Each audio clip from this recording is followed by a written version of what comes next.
It's Saturday Night Live!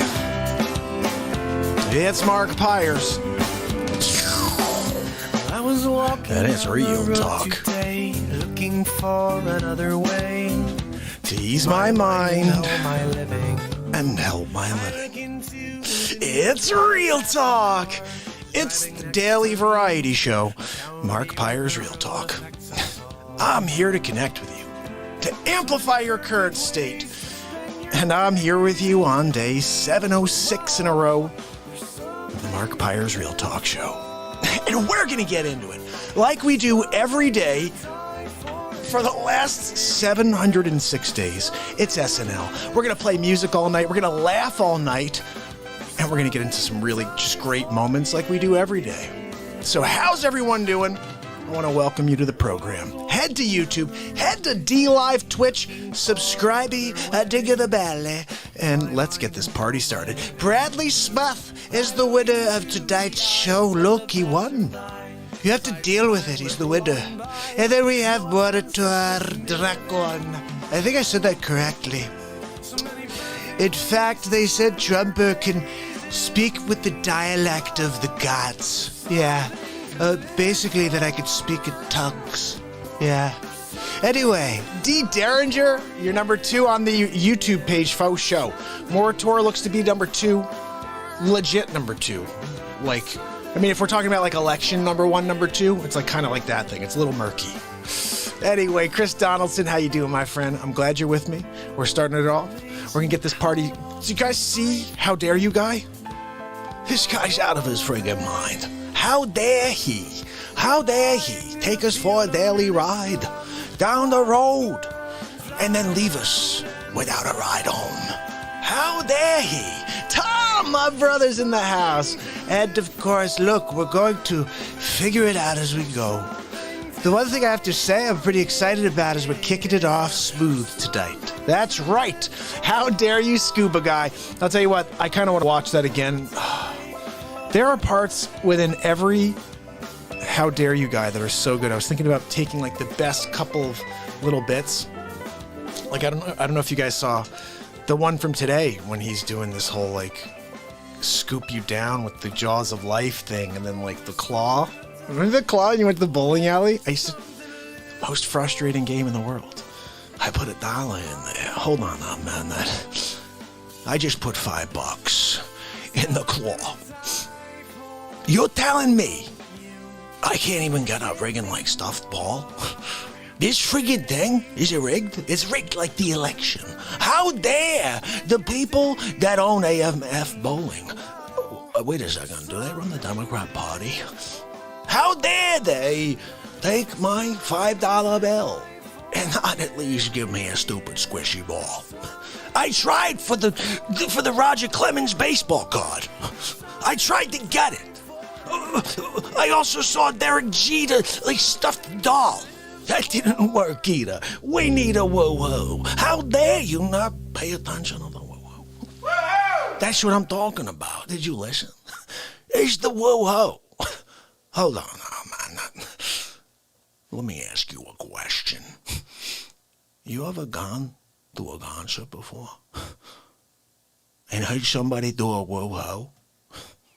And not been like, yeah, I told you once before. You could be at a Chinese restaurant. Someone comes by, drops their yeg poo bomb down on you. Hot as can be. It's burning your legs. Same moment, lady says, oh my God, tea, hot tea, right in the face. Yet, same moment, somebody on the other side of the restaurant goes, woohoo! You're telling me you're not going to be like, yeah, of course you are. The woohoo! No matter what's going down. You could receive a punch in the mouth from Mike Tyson, right? And somebody in the crowd's going, woohoo! In some weird way, while you're feeling a tornado of power crush your skull, and you're mute and brain dead in a moment, you're still like, yeah, it's the Hello! How dare you not recognize the power? Hold on, man. I'm just trying to figure you out. I can't get it. Tom, thank you. He's telling me. He's like, Mark, how dare they? And I told Foch, I'm Foch within Mark. Okay, hold on. Split personality disorder. Here's the thing, okay? I can split it up right now, anytime I friggin' want, okay? I could go from one to the other. How dare you? How dare you think that I can't just shut off? How dare you? So let me tell you something. You get down to the bakery. You're trying to get one of them lemon meringues, right? There's one left in all of your town. Nobody else has a lemon meringue. This is the only one. There's two people in front of you. They're both getting like freaking cupcakes. They're not getting the lemon meringue. That's yours. That's your lemon meringue. You find out I'm in the Bronx. You're telling me you're not going to leave that meringue? You're not going to drop the meringue, get in your car, drive like a bat out of hell. You drive around the corner. The Bronx. I'm sitting there at my table, got my espresso, my biscotti. You know, I like to dip that, dipping it in the biscotti. There's nothing like it, okay? You ever had a biscotti and not dipped it in the espresso? If you have, you ain't Italian. I'm just telling you. You can't, first of all, wear this shirt, okay? It's the Lint Master 5000. Look, the lint is coming to me. They're like, oh, look, Face's got that shirt on. It's the freaking lint catcher. Where's my... How dare this shirt attract all lint? How dare it? I gotta call the manufacturer. Hold on a minute.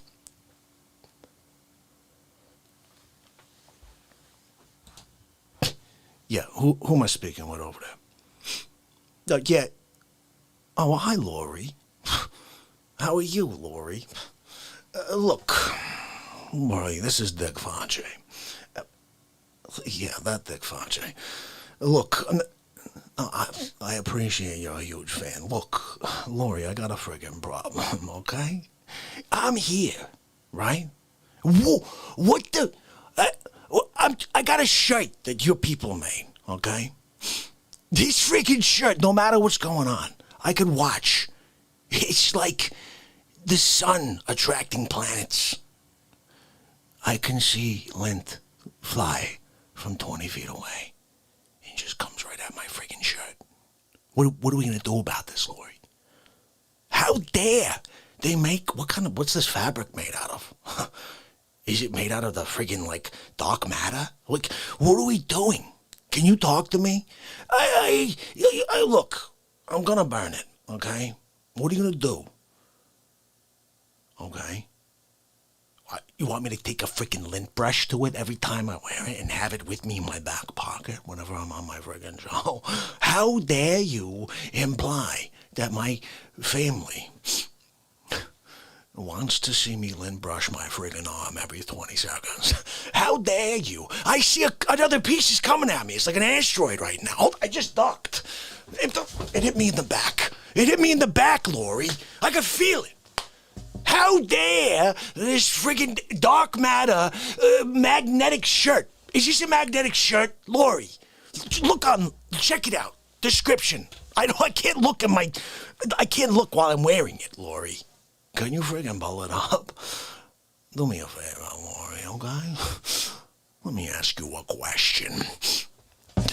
You ever worn a magnetic shirt? I'm freaking wearing one. I just got pulled to the microphone. What are we doing here, Lori? What are we doing? How dare you? Hold on, man. I got a question, okay? If I can't wear a shirt without getting every piece of lint in the room on me, hold on, I got a better idea for you. Why don't you sell the shirt as like a lint grabber? How about you sell it to people and you charge double, right? As a lint grabber. You just friggin' toss in the middle of the room. I got here with wages. Hold on a minute. I got here with wages. Give me a friggin' minute. How dare you, Lori? I'm talking about. You make a magnetic shirt. Is the friggin' like lint grabber 5,000? Okay, middle of the room. The kids stand around. They can roast marshmallows and they can watch the lint get grabbed by your shirts. Look, I'm their friggin'. I'm like the first case study. Okay, just watch the show tonight. Okay, look, I gotta go. Look, Lori, you're taking up too much of my time. Okay, bottom line, your shirt is crap. All right. I'm going to probably change in between face swaps. Look, Lori, I lose my number. I'll see you later. Guys, I'm sorry about that. I can't help it. Sometimes I got to complain about these friggin' people. There's no respect. She had no respect for me. I'm a fan of you, Fache. Oh, yeah? How dare you give me a magnetic lint shirt? Oh, look at Linty. We're going to call him Linty tonight. Hey, look, it's Linty Pious talk. Well, what are we doing? What are we friggin' doing? Sonny, why didn't you tell me? Oh, I forgot. You have bad eyes. You can't friggin' see. Sonny walks into stuff all the time. The other day, he walked into a Buick. I'm like, Sonny, there's a Buick right there. What do you do? He can't friggin' see, like more than a foot.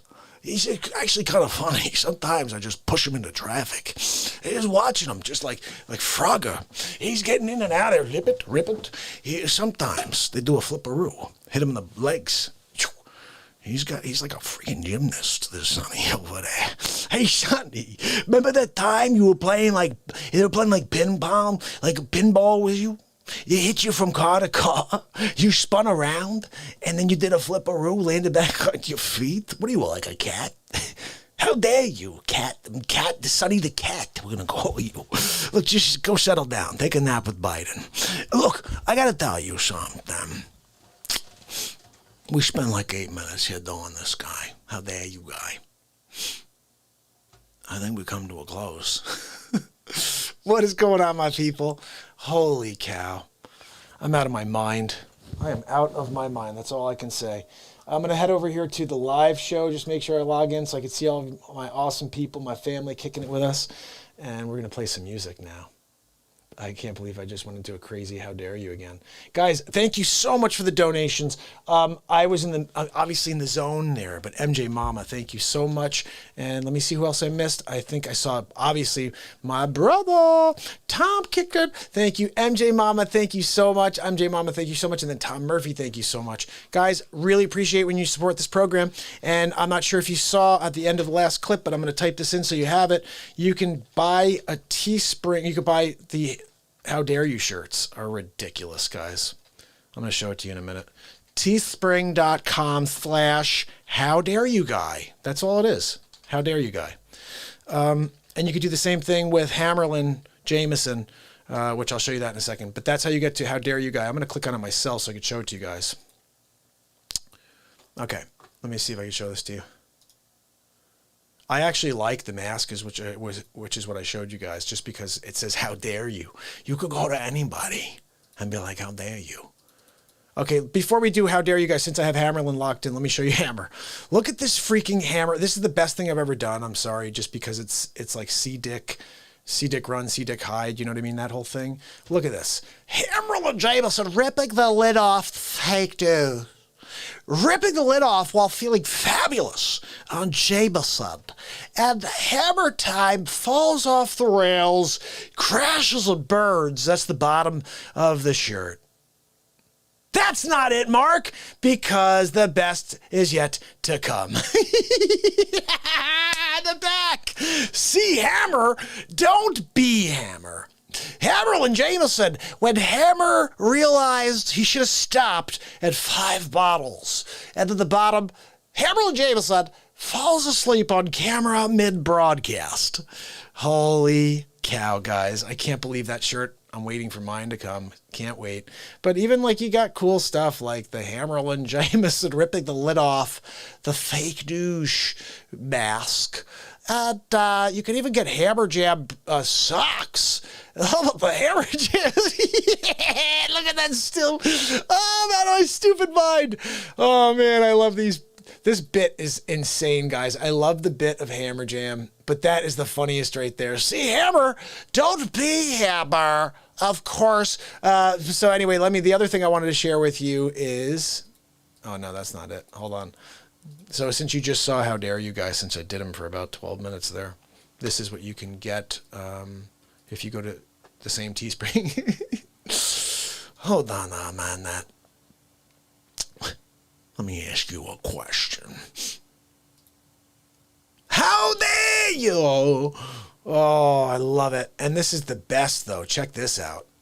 How dare you? So you can just walk up to people and just look at them. You don't have to say a word. Just pick, how dare you? And they'll be like, hey, where'd you get that mask? You'll be like, how dare you ask me? Where the frig I got that mask, okay?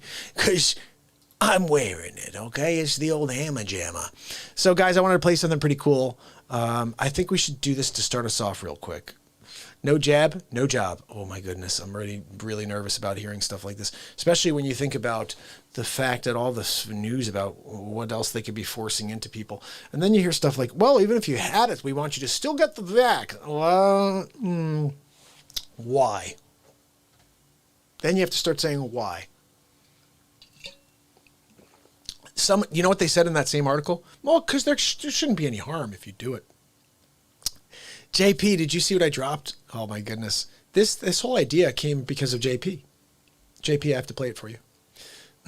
This was dropped right before the show tonight. And I'll put the link in here so you can see it. First of all, this is the link to, which one is this? I don't know which one that is. I'm going to just get it off the screen. But this right here was the show. Right before the live program, we dropped this by friends, by family. It's called How Dare You, Scuba Master. So this is basically something we need to show JP. JP, I'm not sure if you saw it, but we're going to play it right now. Just for the hay of it. Just for the heck of it. Here we go. Guys, check it out. This is the clip. There you go. Enjoy. Please smash a like on it. I'm going to play it for you right now. You're going to see. Did I put this one in?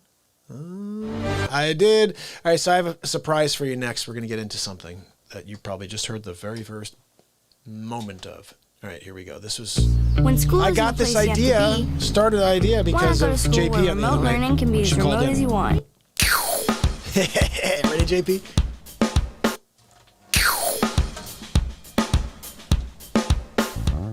Let me ask you one more thing. You're a scuba diver.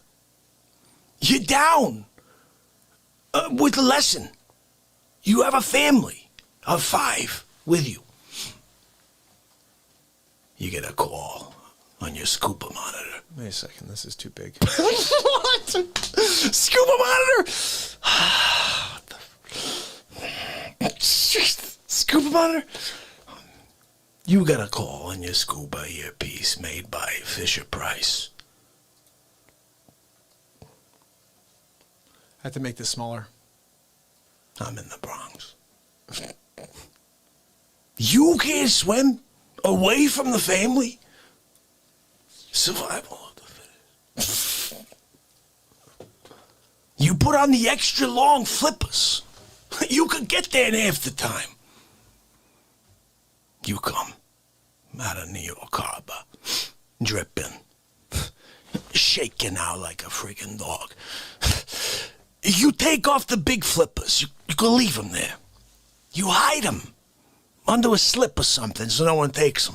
You don't want to be stealing your big flippers. You got to go back after. Your legs hurt. Get to the Bronx.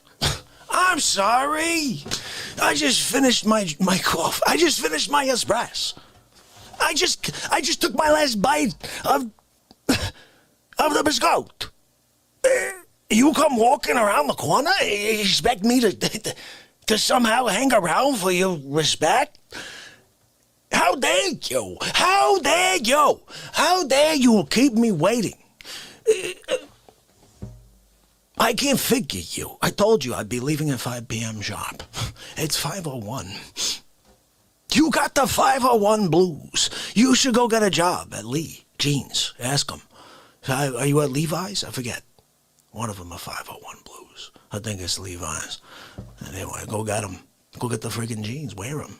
Wear them. You're already wearing them. You just don't even have the physical copy. But you are the friggin' jeans.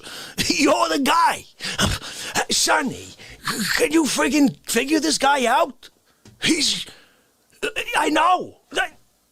No, Sonny, give him a break, okay? He's just a kid. He's just a kid. He doesn't understand. Yeah, no, I know.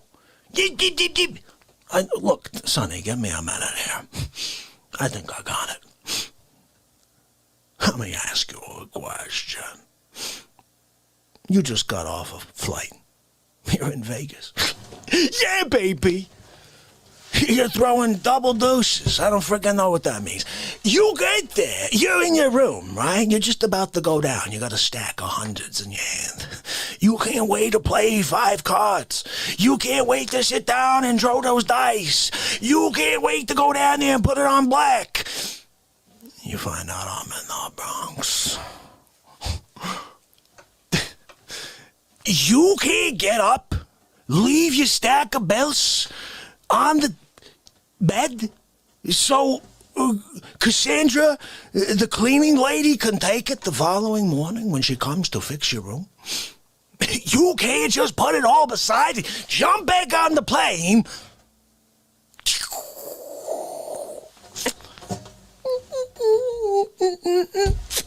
Bronx. Pay respect. I just can't figure you out. I'm disappointed. That's all I can say. You're not willing to do what's necessary. I am a technological superintelligence. Is this James Corden? No. My analysis showed that hearing James Corden's voice would calm you. I'm gonna tell your mother. What's her number? I'm not freaking kidding. Give me her phone number right now. You saying 8?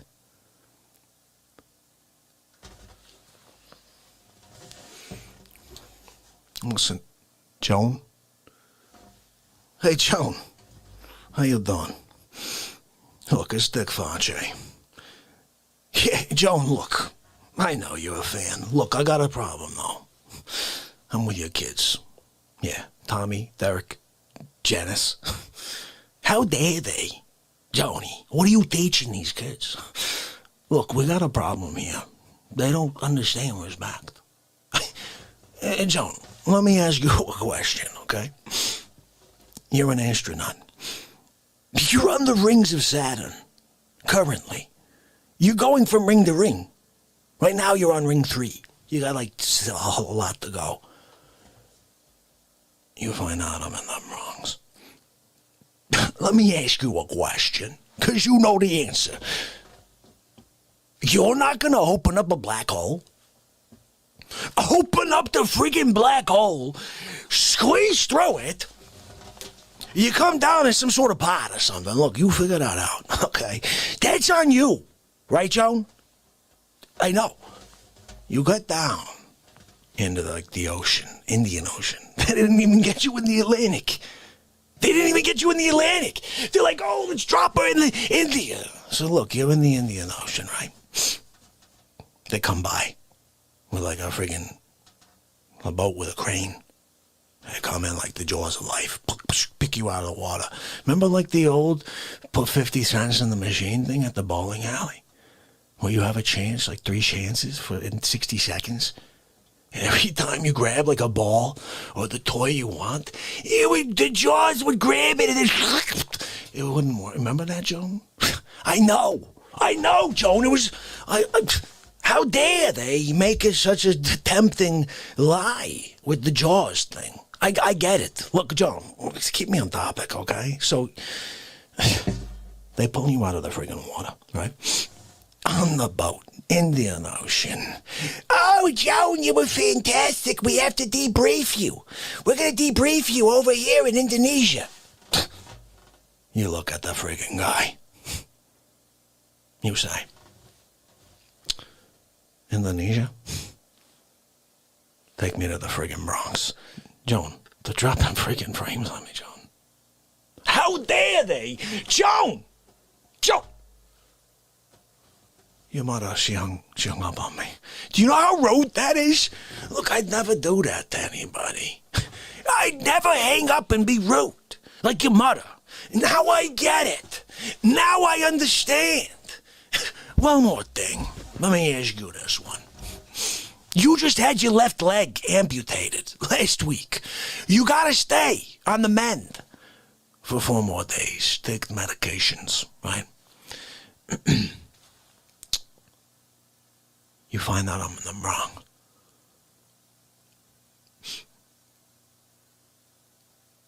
You can't grab the crutches?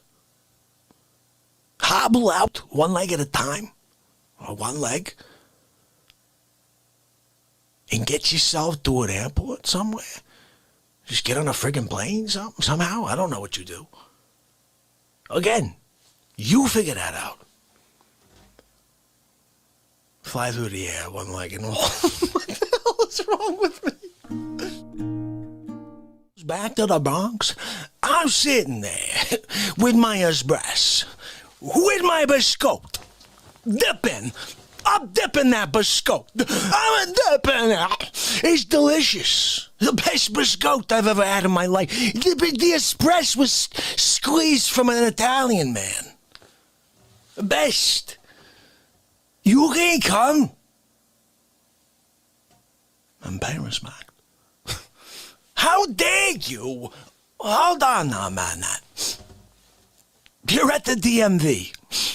You gotta get your license renewed today, or you go to jail. No, that's fine. You go to jail. You're 1 person from the renewal. Ding, ding, ding. Oh, who's the... Oh, hi, Dick Face. What's going on? I'm in the Bronx. You can't drop the application for an extension on your license. Drive across country. Somehow. In 7 hours. Get a super jet. I don't care. You figure that out. You show up at the Bronx. You come walking around the corner. I'm sitting there. Espresso. Biscotti. Pay respect. It's just simple. It's just a simple thing. How dare you? How dare I can't figure you out? Oh. Tom Murphy, thanks for actually just ordering a How Dare You Guy mask. So, guys, that is How Dare You Guy. That was today's bit right before the show. I want to say hello to a couple people. I never really check Facebook, but I do want to say one of my very, very best friends, Andrew Gale's on, and Kent. Thank you, buddy, for asking a question of what are you talking about. Let me ask you a question, Kent. You tune into a program, Saturday Night Live, right? You're there. You're on the other side of the screen, right? You can't take your thumb and smash a like, right? Click the share button and say, look, we're in a dark freaking world right now, right? There's a clean comedy / music / positivity platform. Live every day for the last 706 days. And freaking counting, okay? Hey, guess what? He's gonna be there tomorrow for 707. That's freaking right. Every day, okay? Let me ask you again. How dare you? How dare you not pay respect? You can come and pay respect. You're there. It's just as simple as smashing the like and you share. Hey, guys, so I'm over here. Come and hang out with me. How dare you? I'm here. You're there. That's two good things, right? I'm sorry. Let me ask you a question. 706 in a row, Tom, my brother. I would actually love to say if you guys would head over and join us on YouTube as well, subscribe and ding the bell over there. I'm going to play you some music right now, though, on my invention, the BeatSeat. The BeatSeat is the first drum for guitar players. I invented and patented it, and now I play it every single night here on this show for you. And you can order yours at BeatSeat.rocks and still get it before Christmas. Hand-built in Connecticut. So, BeatSeat scene. Bam! This is what I'm talking about, guys. You come down, you talk. You bound, you cowbell. Where's the cowbell? I'm gonna play it. Sometimes in the middle of a song you play, you bring a cowbell, you start smashing it. You're like, wow, sounds good, guys. Need more cowbell. You don't play. Sometimes you lay into it. I make gold records, but I put my pants on one leg at a time when I do it. They're only gold records. Sorry, I just realized my legs are widespread over there. Sorry about that. Anyway, guys, we're going to play a little something for you called Donald J. Trump winning big league. No. I'm going to improvise something for you right now. It's Saturday Night Live, and I'm feeling like something. We'll see where we go.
Saturday night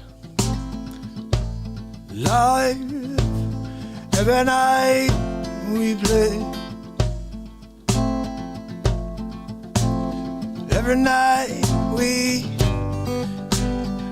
reach into the soul of the light in our soul.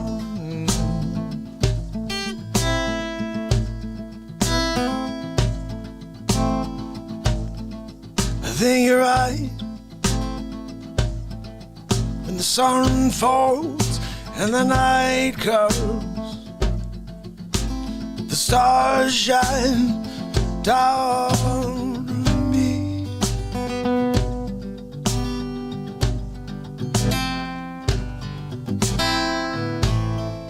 Shine down on me.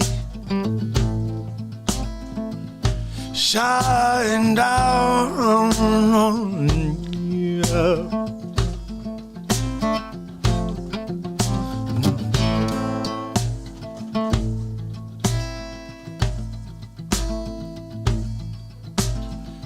Right now I can hear Max Scott the pop upstairs wanting to go outside.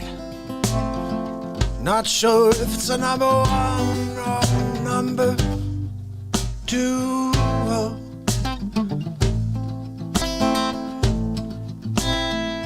Hopefully he'll wait till we finish this song and hold on, pup, hold on, yep. 'Cause I'm in the middle of a moment right here. It's now real talk. Right, yeah.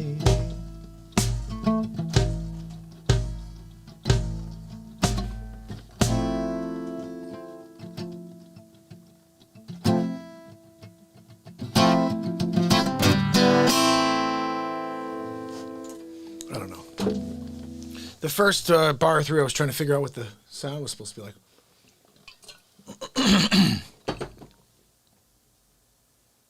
You know what it probably was? Sometimes what happens is the first song I play, this is very loud, guys. You don't realize this. That kick shakes the whole first floor. And Maxie's right up there.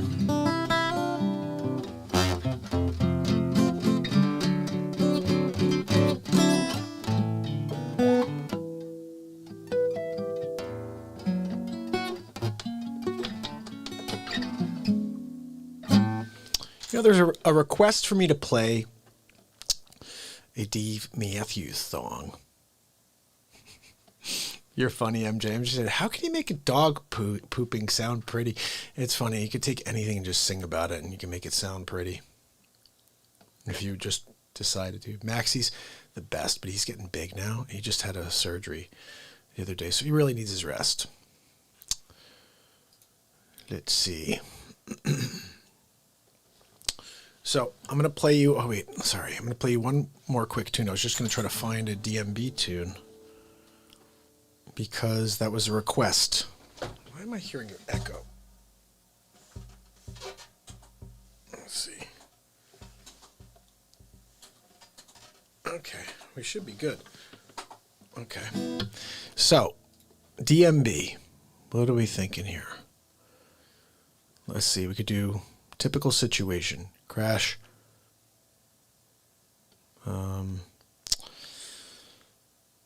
Number 41, I think it is.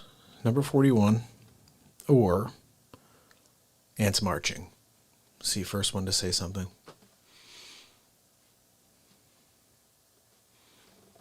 First one to say something of those four.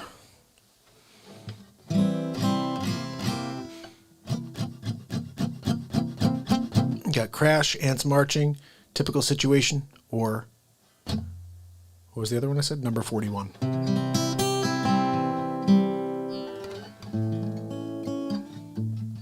All right, JP got it with Ants Marching. Guys, you gotta be quicker. How dare you?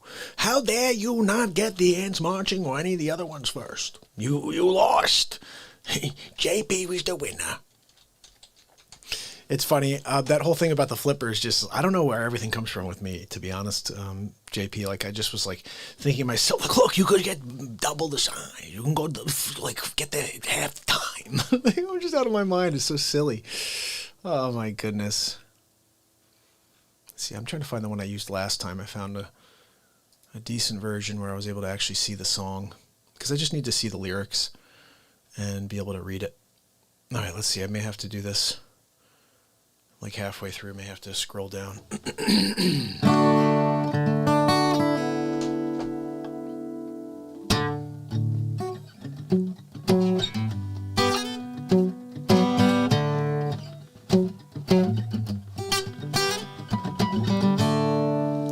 right, you guys ready for a little something, something? There's a little tune called Ants Marching. Let's see, what year was this? Guys, what year was Ants Marching? What year was that released? Let's just make up a year. 1993. Dave Matthews Band, Under the Table and Dreaming, Ants Marching. Redone in 2020 by MARKPIRES Real Talk. And I'm Casey Kasem.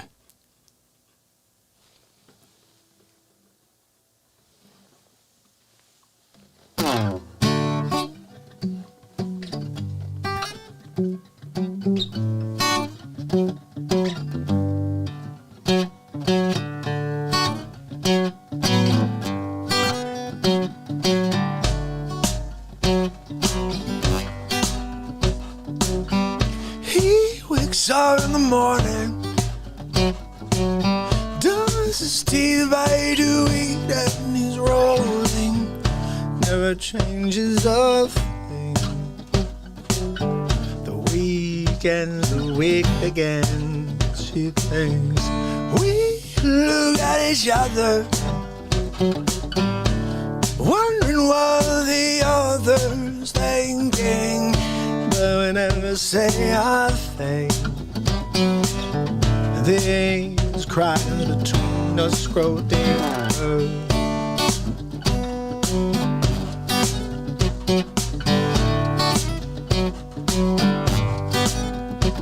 And take these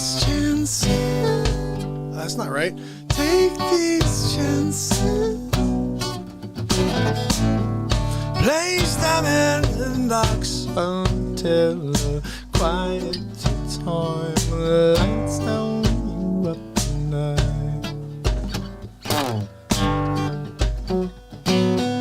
See, that's the problem. Hold on a second. I just realized this. This is why I don't like this version, because it doesn't tell me the right chords. Now I gotta look lower. I may have to start the whole thing over. Should I? I think so. Let's just run it from the top, and I'll realize, hold on, let me just run these chords. They go like this instead. There it is.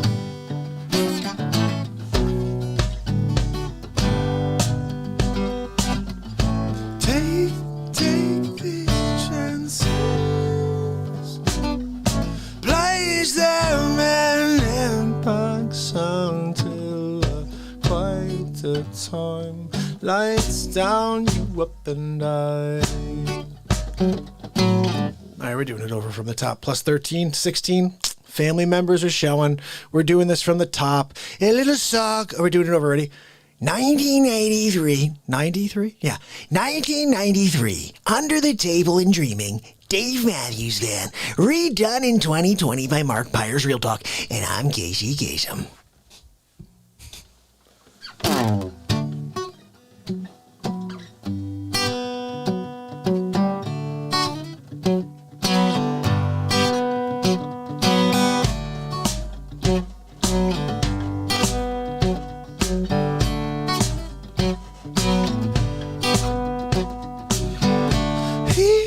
Up in the morning, does his Steve I do eat and he's rolling, and it changes a thing. The weekends, the week begins. She thinks we look at each other, wondering what the other is thinking, but we never say a thing. And these crimes between us grow deeper.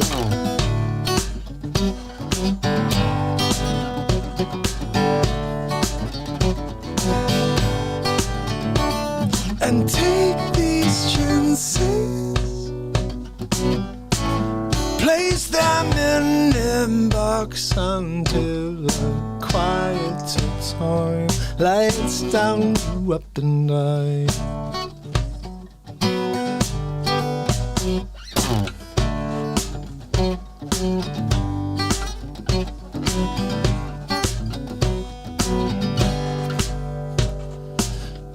Drive alone.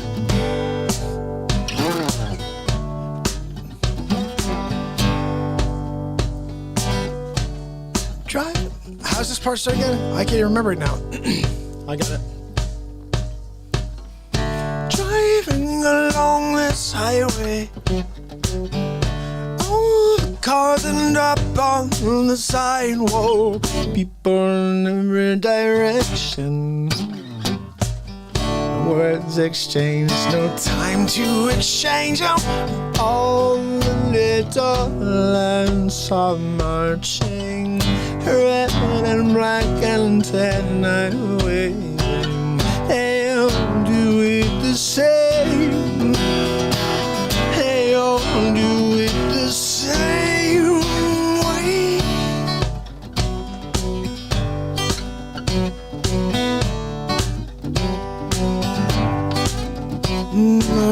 Candyman tempting the thoughts of a sweet tooth tortured by whaler. Program cutting the corners of a loose end, a cut on the fence, not to offend. Cut.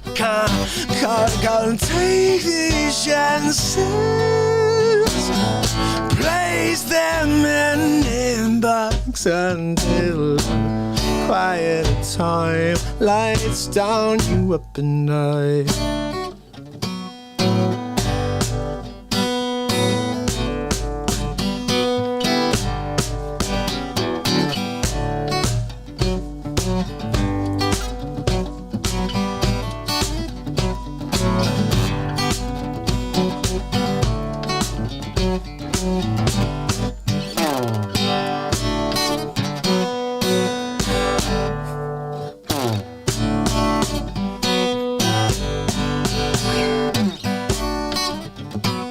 lights down you up night.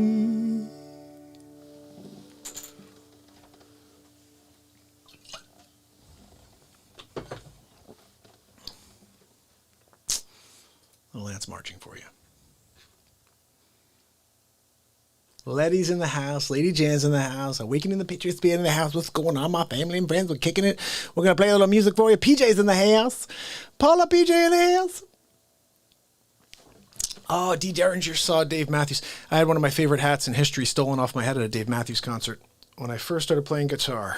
I had dreams of being on that stage and saying, and I remember that when it was stolen off my head, I said, one day I'm going to be on that stage and I'm going to say, one of you out there stole my hat. It was the coolest hat. It was like a bowler hat. And it was like a coordinated effort. It was so nuts. I can't believe this happened. Some girl came up to me. She's like, I love your hat. I'm like, oh, great. She grabs it off my head. And I'm like, I go like this. Some other person stands in front of me. And then as I go around that person, some guy behind me grabs me. And the person ran off with my hat. Craziest thing that's ever happened. And it was a cool hat, but it wasn't worth like 5 people trying to steal my hat over at a Dave Matthews concert. Gave me a bad taste about being at Dave Matthews concerts. Instead, I'd rather be on the stage. I don't want to have someone steal my hat. Bottom line. Deja Voodoo kicking it over on DLive. I feel like I got like oh, it's weird. I got like a splinter or something on my hand over here. So anyway, that was a little DMB for you. Hat thief, right, MJ? Unbelievable. Oh, awesome. Hey, Klosik, how you doing, brother? Let's see. Yeah, I'm not sure. I know Wages is on too. Hopefully the fam will come over from there too, and we'll have a total family jam in a little while. We're going to do some laughing. I think I'm going to do some laughing.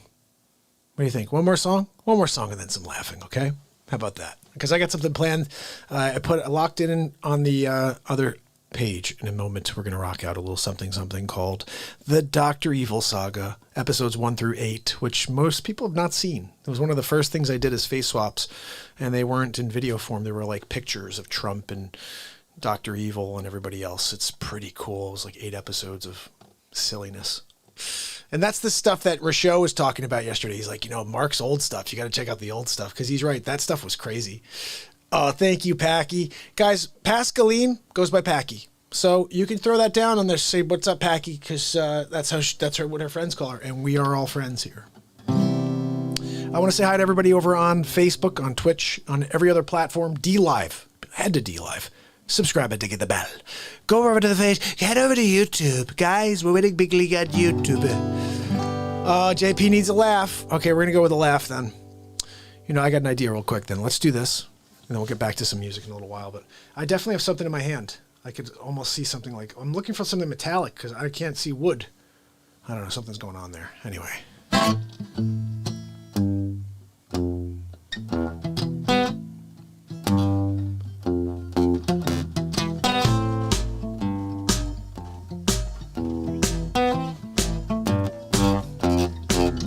Hit the road, Jack.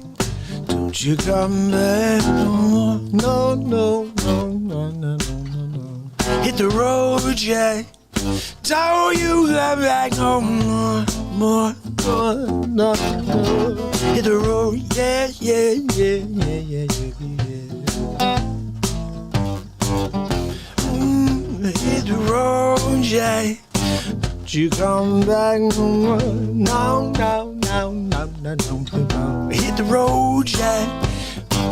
So you come back no more, more. Oh, listen, pretty baby, don't treat me this way. I'll be back on my feet someday. Don't matter if it do. It's understood you ain't got no money. You just ain't no good. Well, if you say so. I got to pack my things and go hit the road, yeah. Don't you come back no more, no, no, no, no, no. Hit the road, Jack. Don't you come back no more, more. No, no, no, no, no, no, no, no, no, no, no, no, no, no.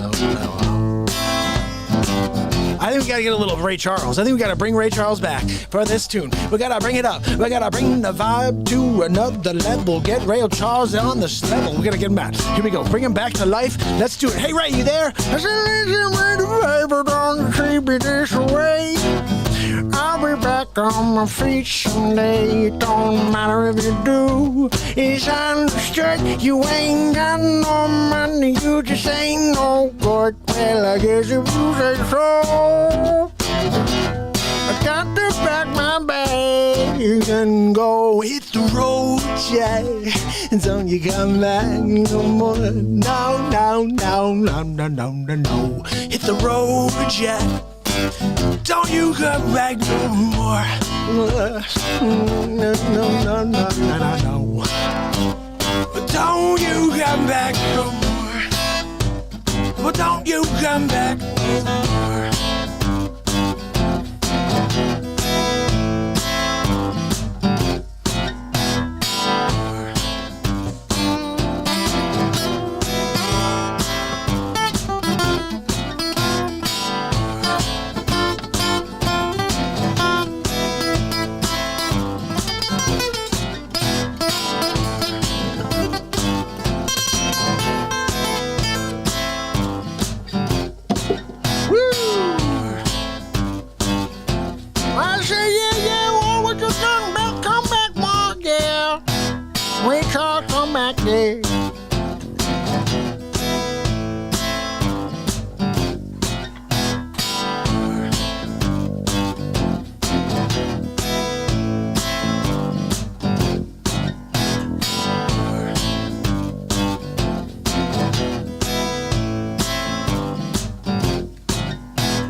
Don't you go back no more.